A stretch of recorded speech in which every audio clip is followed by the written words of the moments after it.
മന്ത്രി ജോർജ് കുര്യൻ പറഞ്ഞത് കേരളം പിന്നോക്കമാണെന്ന് പ്രഖ്യാപിച്ചാൽ സഹായം നൽകാം എന്നാണ്. എന്ന് പറഞ്ഞാൽ കേരളം കൂടുതൽ ദരിദ്രമാവണം, എങ്കിൽ മാത്രമേ നിങ്ങൾക്ക് ആനുകൂല്യം ലഭിക്കുള്ളൂ എന്ന കാടത്തപരമായ സമീപനമാണ് ഒരു കേന്ദ്രമന്ത്രി തന്നെ വ്യക്തമാക്കുന്നത്. ഞാനതിൽ ഉറച്ചു നിൽക്കുന്നു എന്നാണ് അദ്ദേഹം വീണ്ടും മാധ്യമങ്ങളോട് പറഞ്ഞത്. സുരേഷ് ഗോപി പറഞ്ഞത് കേരളം വെറുതെ പുലമ്പിയിട്ട് കാര്യമില്ല എന്നാണ്. അപ്പോൾ ഇവരുടെയെല്ലാം കേരള വിരുദ്ധത ഇതിനപ്പുറം വ്യക്തമാക്കാൻ വേറെ ഒന്നും വേണ്ടതില്ല. സംസ്ഥാനങ്ങളുടെ നികുതി വീതം യൂണിയൻ സർക്കാരിൻ്റെ ഔദാര്യമല്ല എന്നെല്ലാവർക്കും അറിയാം. മറിച്ച് ഭരണഘടനാപരമായ അവകാശമാണ്. ഇത് ഈ ജോർജ് കുര്യനും സുരേഷ് ഗോപിയും മനസ്സിലാക്കുന്നത് നല്ലതാണ്. സുരേഷ് ഗോപിക്ക് കേരളത്തോടുള്ള അവജ്ഞ ഒരുതരം വംശീയമായ ഭ്രാന്താണ്. അതിൽ നിന്ന് ഉടലെടുക്കുന്ന ശുദ്ധ വിവരക്കേടാണ് അദ്ദേഹം ഭ്രാന്തമായ രീതിയിൽ പുലമ്പുന്നത്. രാജ്യം നേരിടുന്ന ഗുരുതര വിഷയങ്ങളും പണപ്പെരുപ്പവും വിലക്കയറ്റവും അഭിസംബോധന ചെയ്യുന്ന യാതൊരു നിർദ്ദേശങ്ങളും ബജറ്റിൽ ഉൾപ്പെടുത്തിയിട്ടില്ല.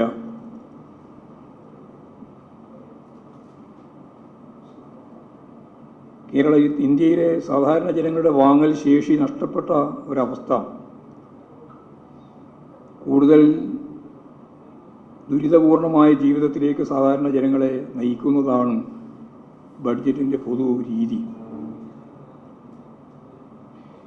സമ്പന്ന വർഗത്തിൻ്റെ താൽപ്പര്യം സംരക്ഷിക്കുന്നതാണ് മോഡി സർക്കാരിൻ്റെ ബഡ്ജറ്റിലൂടെ അവതരിപ്പിക്കപ്പെട്ട നിരവധി ഇനങ്ങൾ.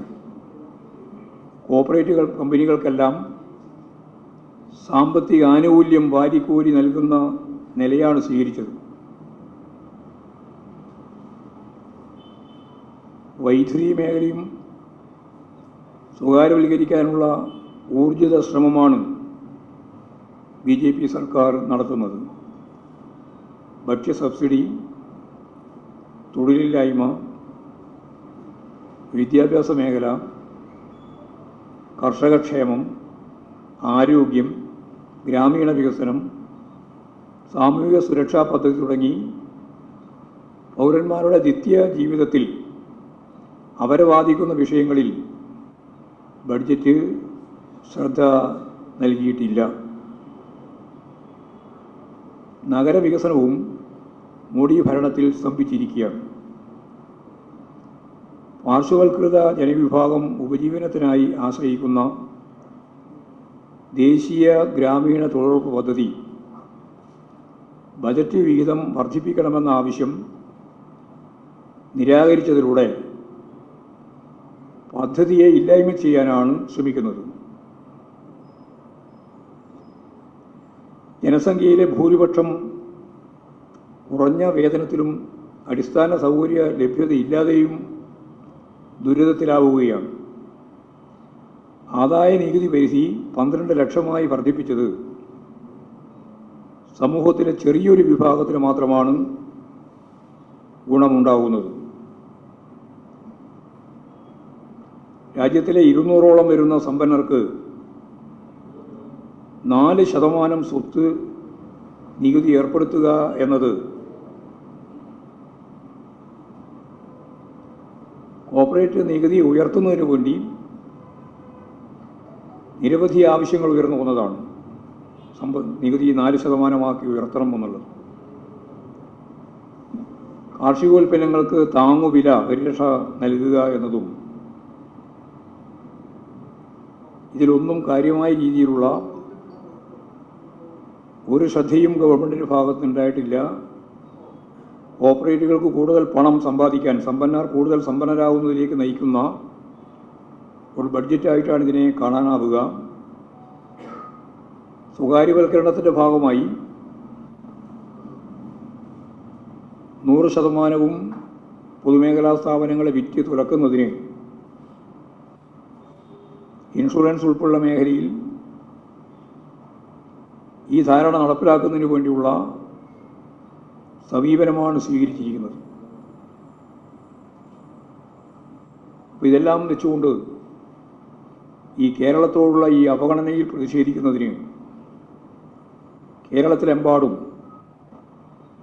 വലിയ കേന്ദ്ര വിരുദ്ധ സമരം രൂപപ്പെടുത്തണമെന്നാണ് പാർട്ടി സംസ്ഥാന കമ്മിറ്റി തീരുമാനിച്ചത്. വരുന്ന 19-ാം തീയതി മുതൽ 29-ാം തീയതി 23-ാം തീയതി വരെ കേരളത്തിലെ എല്ലാ ഏരിയ അടിസ്ഥാനത്തിലുള്ള ജാഥകൾ, കാൽനട ജാഥകൾ നടത്താൻ ഇപ്പോൾ പാർട്ടി തീരുമാനിച്ചിരിക്കുകയാണ്. 25-ാം തീയതി എല്ലാ ജില്ലാ കേന്ദ്രത്തിലെയും കേന്ദ്ര ഓഫീസുകൾ ഉപരോധിക്കുന്ന രീതിയിലുള്ള ഉപരോധ സമരം നടത്തണം എന്ന് ഇപ്പോൾ തീരുമാനിച്ചിട്ടുണ്ട്. കേരളത്തെ ഇന്ത്യയുടെ ഭാഗമായിട്ട് അംഗീകരിക്കാൻ കൂട്ടാക്കാത്ത കേന്ദ്ര ഗവൺമെൻറ്റിൻ്റെ കണ്ണ് തുറപ്പിക്കത്തക്ക രീതിയിൽ ഈ സമര പ്രക്ഷോഭ പരിപാടികൾ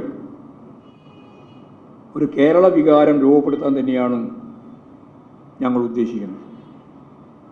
കക്ഷി രാഷ്ട്രീയത്തിനതീതമായി കേരളത്തോട് കാണിക്കുന്ന ഈ വിവേചനം, കേരളത്തിനെതിരായിട്ട് നടത്തുന്ന ഈ സാമ്പത്തിക പ്രതിരോധം ഉൾപ്പെടെയുള്ള കാര്യങ്ങൾ, അത് കേരളത്തോടുള്ള ജനങ്ങളോടുള്ള ഒരു യുദ്ധപ്രഖ്യാപനമാണ് എന്ന് മനസ്സിലാക്കി ഇതിൻ്റെ ഭാഗമായിട്ട് കാര്യങ്ങൾ കൈകാര്യം ചെയ്യാനാവണം എന്ന് തന്നെയാണ് ഞങ്ങൾ കാണുന്നത്.